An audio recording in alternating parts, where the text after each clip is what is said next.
Hello, listeners, and welcome to a brand new episode. Today I'm joined by Beth Baker. Hi, Beth. Hi. And if you are watching this on YouTube, you'll see Beth's lovely background, which is making me feel instantly calm and is very on brand. And if you're listening, then you'll hear Beth's calm voice and feel it too. Beth, why don't you start by introducing yourself briefly? Thank you. Yes, I'm Beth Baker and I'm the head of people at Tree Sisters. Tree Sisters is a UK reforestation charity and which focuses on social change and empowering women and gender equity in every area, really. Amazing. So, as the listeners know by now, we have a pre-chat, me and you. We decide, what are the key things we want to speak about. And a big thing that came up in our conversation was flexibility and like true flexibility rather than checkbox flexibility, let's say, tick box flexibility. Um, so what do you see as the value of like flexibility? Flexibility we see is really valuable for both employee and the organisation.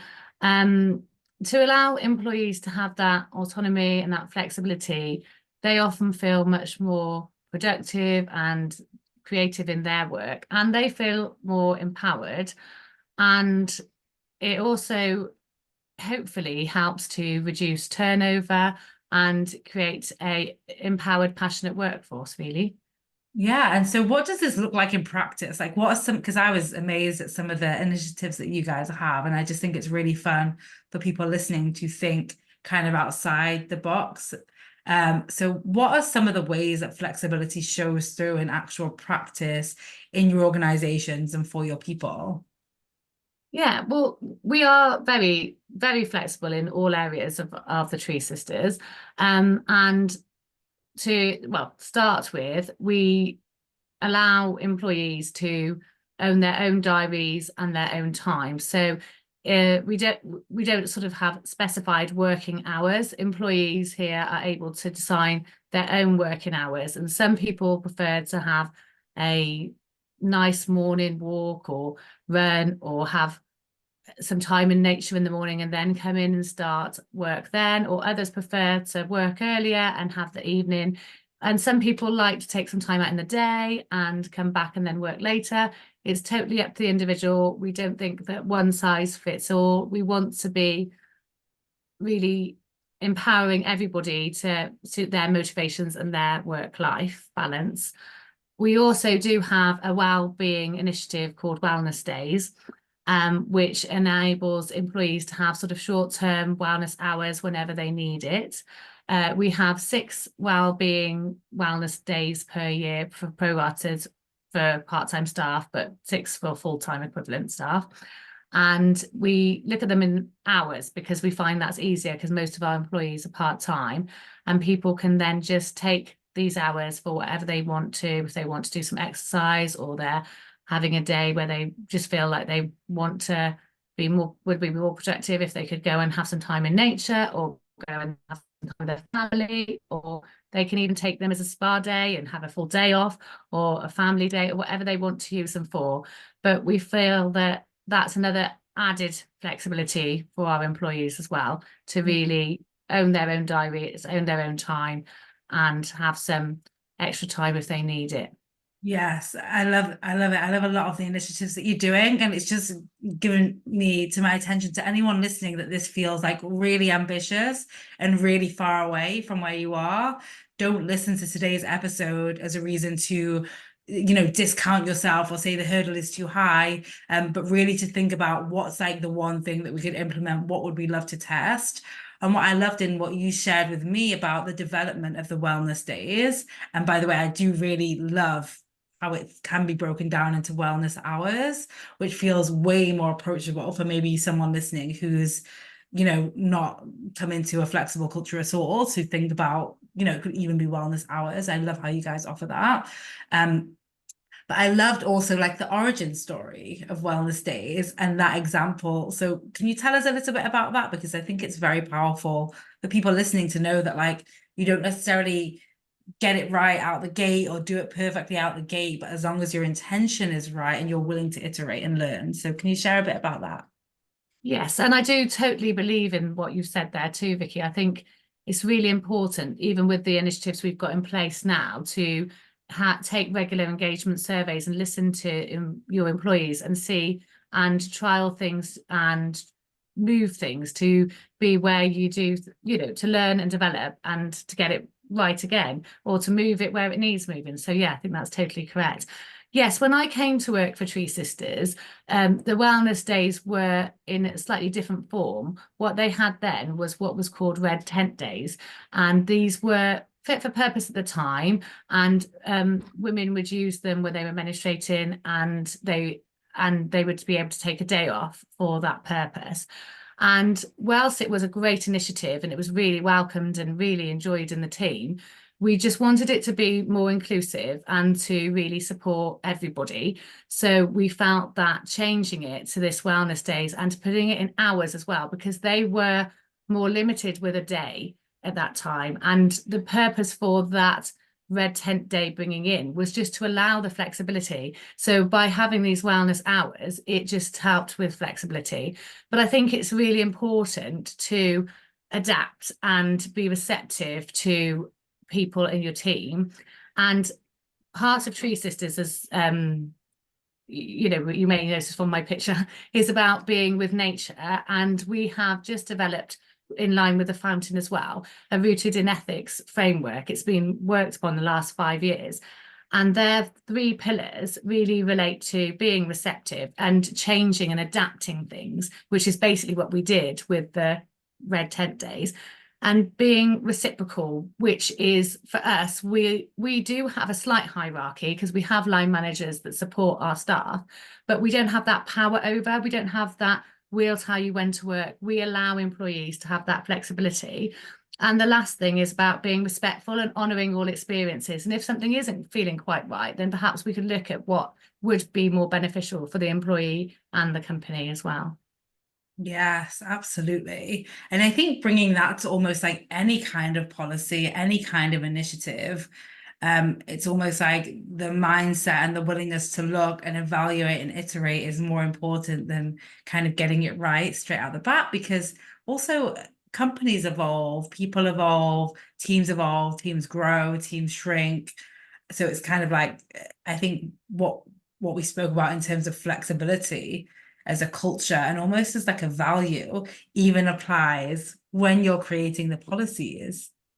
Yes, another thing we sort of use sort of framework with was we have had a couple of employees who have even worked abroad whilst working for Tree Sisters, and when we were first asked about this, we obviously had to look into it because we do need to make sure in all of our areas that we are checking with our insurance, that we're making sure that we're meeting our health and safety requirements and looking after employees in the best way possible. But what we have been able to do is allow employees to go abroad to work for a month at a time. And this is okay with tax and HMRC and our insurance. And that allows a little bit more flexibility as well. So we have had an employee who's gone and worked abroad so that she could visit her family. We've also had an employee who went abroad for a holiday and then said, oh, I'd like to stay a bit longer. So could I work my hours and do it that way? So with that part as well, we said, okay, yeah, we'll look into it. We'll see what we can do. And then we'll do what we can to support you. And then we just need to make sure that we were ensure that they were safe and that we knew where they were in respect of lone working and when they were available. So yes, we definitely do like to embrace new things as well. So I'm not saying we've got it totally right, but just that we're lifelong learning in that respect. Everybody is. Yes, we're lifelong learning. And you kind of mentioned it there. What I love is that you shared some of the practical key considerations for people listening. So if you are, for example, thinking about having a work from anywhere policy or something like that, those are some of the considerations that you have to have. You mentioned insurance, you mentioned tax, you mentioned health and safety. Is that right? Yeah, and I think depending on what work you're doing as well, confidentiality might be important as well, so that you are making sure that what you're working on is protected as well, and for GDPR regulations and everything like that as well. And also what I think I touched on when I spoke to you before was we do ensure that employees do use their diaries as well, not because we're trying to check where they are, but just so that we know when they're able to be contacted, because we don't want to disturb them when they're not working, but also so that if somebody was due to be coming for a meeting and they didn't turn up or weren't around, that we could contact them for lone working purposes, because we do have that duty of care and we do want to ensure that employees are safe as well while they're working for us. It's so interesting to hear the way you speak about it, because it's like companies could have the same policy, but the why behind it, I think that's the difference between policy and culture Yeah, almost. yeah, Yeah. I would agree. So, because the way you're speaking about it is like this, service of care and this like use it as a tool to support your employees instead of as a tool to control or oversee or manage them. I think that's Yeah, really powerful. no, I would agree there. Yes. And even when I spoke with you, you guys were doing, and I love how, so for you guys and for anyone listening, you could think about how is this reflected. But I think for you guys, your mission and your purpose and the why behind your work is reflected in what you experiment with. So the day that we spoke, you told me that there was what was it, an hour like work from outside where everyone was going to work. Yes, because we are all remote, we don't often get together for connections. We have Zoom meetings. We have quite a few of those, obviously, to pursue our work, but we don't have sort of connection time. So we developed this sort of over time, working out which was the best way for us to do this. But we have every month we have a social team meeting, and this team meeting was focused on, we were going to all go into nature at the same time and show everybody their local nature spots and their woods or their rivers, and just connect all at the same time outside, like a bit of a walking social team meeting. We have had quite a few of these, and one we've done wreath making or fun activities, and we find that really helps with connection as well. And it sort of does link into the flexibility too, because we do that within work time, because we think it's really important to have that connection time, and it builds connections that you might not always socialize with that person as you're in your work environment, but then you get to see other people and have that personal connection. Yes, and I think it's so good because I hope what people are listening to here as well is like you are being honest around some of the challenges of flexibility, and maybe there's a few more we can highlight, and you're sharing like how you are trying to mitigate them, right? So like the challenge of relationships and conversational and mitigating that by having these social hours and having them during work hours, I think is like a key difference. For me, when I was working, there was a lot of social hours after hours, and it was very like employee led. So it's really cool to hear that. So I'd love for you to share a little bit more, just like honestly around like, are there any challenges that people want to be considering when they're prioritizing flexibility? I think we mentioned this as well before, was that there's a lot of unlearning, because a lot of people have been working in a company before where they have had to stick to rigid hours. So it's almost like they think, are we really allowed to do this? Are we really allowed to take wellness time, or are we really allowed to start at 10 rather than start at 9 and work that bit later? And so yeah, it's that sort of unlearning can take a little while, but generally people do embrace it. And if you're role modeling it from your leaders as well, then people are seeing that is okay to do. I think I mentioned to you last time as well that when you're working from home or working remotely, a lot of the time people can always go over hours by accident, just because they're working and they're in the zone and they've gone over hours. So we do have a toggle system that we use. So we ask employees to track their hours on, not again for control purposes, but more, a lot of people at our organization will end up having worked that hours before they've even noticed a little bit. So then they know, oh, yes, I can see I've now done my hours, and they'll log off then. And they have that space away from work. And we do encourage people to make sure that if they do have their emails on their phone, or that they don't look at them outside of hours, and they have that space and that detachment, so that they don't feel they need to, and they shouldn't be contacted out of hours too. But there is a little bit of unlearning, because people often think, is that really right? That's funny. Yeah, and I think you're right. I think a lot stems from leadership when we think about, I think I've spoken about this on another podcast interview with someone around like the role of leadership and the difference between like policies versus culture. Yeah.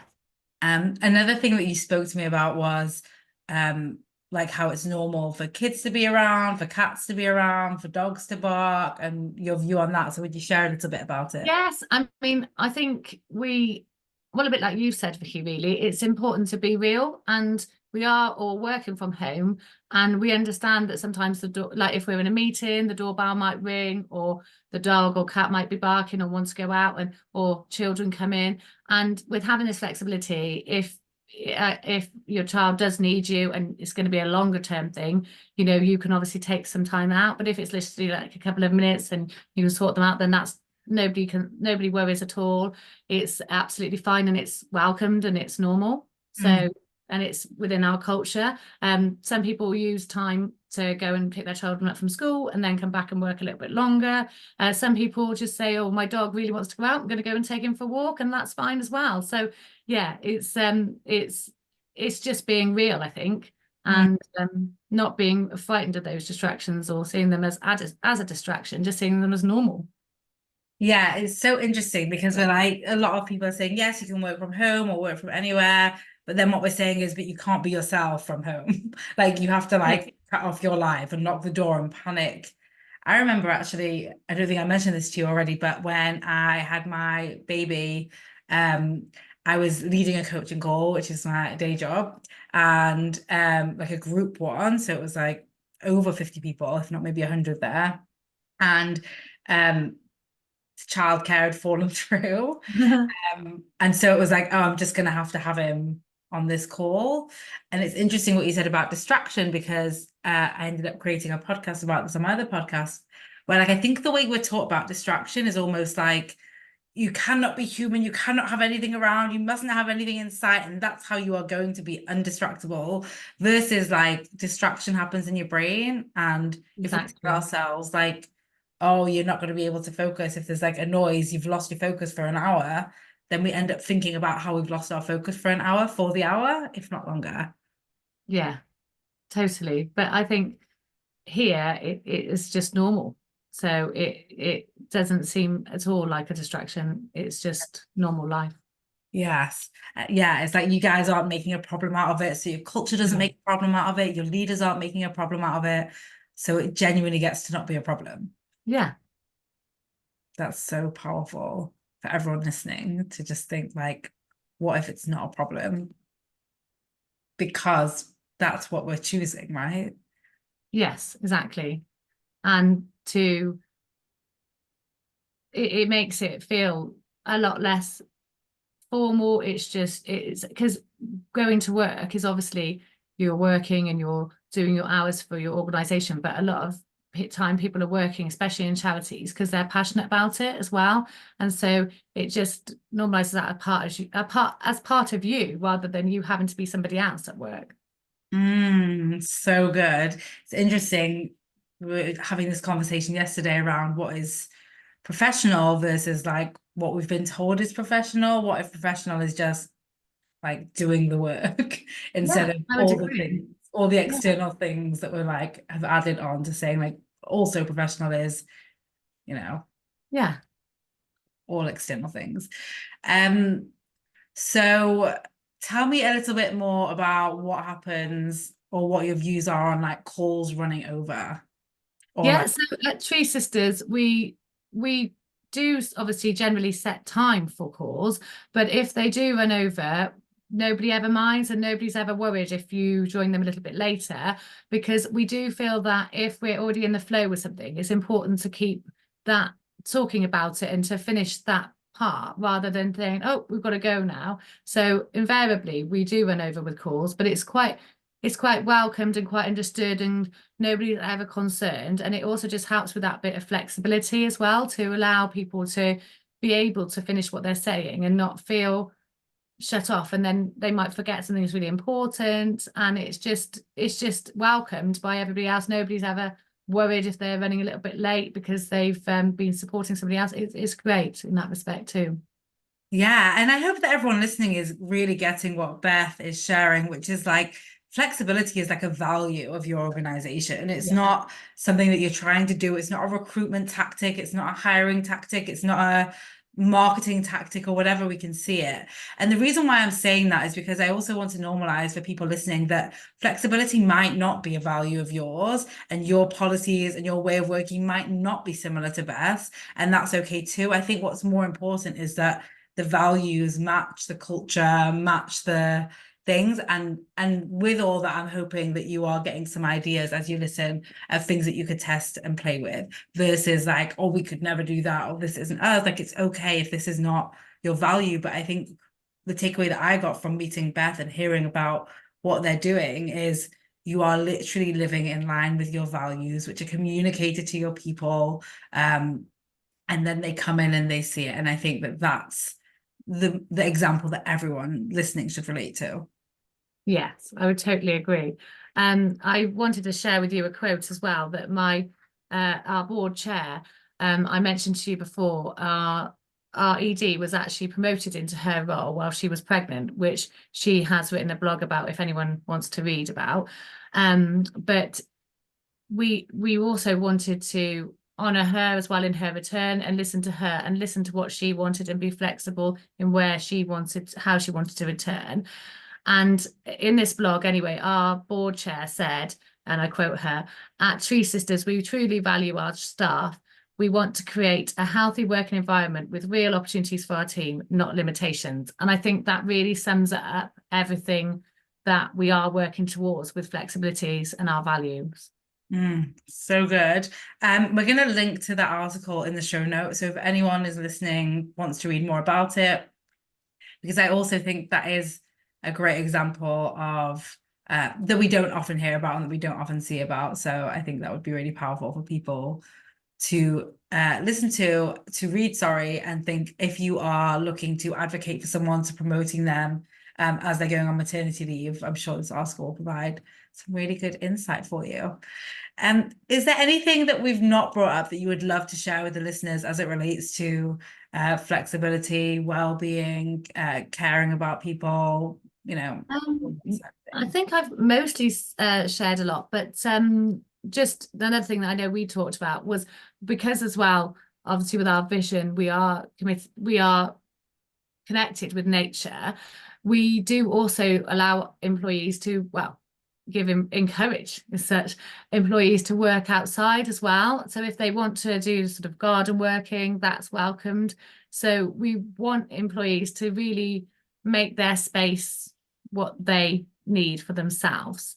And also I mentioned to my the current team that I was going to be talking to today, and another of my colleagues actually asked me to share that she is going through the menopause at the moment, and she wanted to just say that she suffers with migraine type headaches as part of going through the menopause, and having the flexible working at Tree Sisters has really meant a lot to her, and could have meant the difference between her stopping working or continuing working, because she was off for such a long time. And so she said, you know, it's really satisfying for her successful career to be able to have the flexibility that we have here. So I just thought, as a sharing that as well, as somebody rather than just myself that's talking, because obviously I think it's amazing too. And I've also used it myself with my children, and with my elderly parents who have needed to go to appointments. I'm able to support them with that. So but it's good to know from other people, not just myself, that it does really help, and is Yeah. And I think it's like the time that you're able to take people to the appointments or to be there when the kid is sick. And it's also the elimination of the worry, right? The worry that I'm going to be 5 minutes late, the worry that the meeting's going to go over, the worry that I need to pop out in the middle of the day, the worry that I've got a migraine and I'm no longer available. And it's like there's one thing that's like the time flexibility. I think because you guys really, like, it's deeply ingrained in your culture, it's deeply ingrained in your values, you've managed to eliminate the worry. And like you said, there's an unlearning that I'm sure happens, but that's what we're talking about here, because that worry was never beneficial to anyone. no. And that's what, you know, being clear in your values, your policy, and how you like see them through and what that looks like is what eliminates worry, which is a cost that no organization or employee should pay. Exactly. And I think the other advantage I was just thinking about then, which I didn't perhaps mention earlier, is by allowing this flexibility as well, you're decreasing anybody becoming burnt out in your organization as well, or the risk of it anyhow, because you're allowing that flexibility so that they don't feel they need to continue working all day. They can actually stop, or they can take that break and then work later. So it does really help with reducing any concerns for burnout as well.